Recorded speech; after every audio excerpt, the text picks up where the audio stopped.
Qaz təchizatı haqqında qanuna edilən dəyişiklik nəticəsində istehlakçıların istifadə edib etməməsindən asılı olmayaraq müəyyən edilmiş aylık sabit tarifi ödəməsinə qarşı olduğumu birinci oxunuşda da söyləmişdim.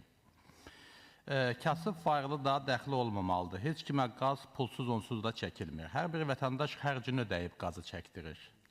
Aydın oldu ki, bu dəyişikliyi rədd edə bilməyəcəyik. Amma bütün izahlarda, şərhlərdə qeyd olunur ki, bunun kasıb əhaliyə təsiri olmayacaq. Əgər bu doğrudan da belədirsə, təklif edirəm ki, qanunda aydın və gizlinsiz göstərilsin ki, bir yaşayış yeri olan ailələrə bu qanun şamil edilmir və ya edilməsin.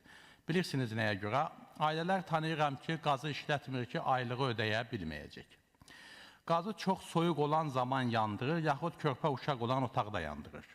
Ailələr tanıyıram ki, onlar kombini bir neçə saat yandırır və gecələr söndürür ki, yorğanın altında qızınsınlar. Bütün bunları nəzərə alaraq, ya mövcud maddələrdən birinə, ya da əlavə bir maddə əlavə edilsin ki, istehlakçılar aydın şəkildə qanunu başa düşsünlər. Mən oxudum, amma tam aydın ifadə edilən maddə tapmadım. Ola bilsin ki, mənim texniki biliklərim yetərincə deyil. Amma istehlakçıların 90%-nin də texniki bilikləri elə mənim biliklərim qədərdir.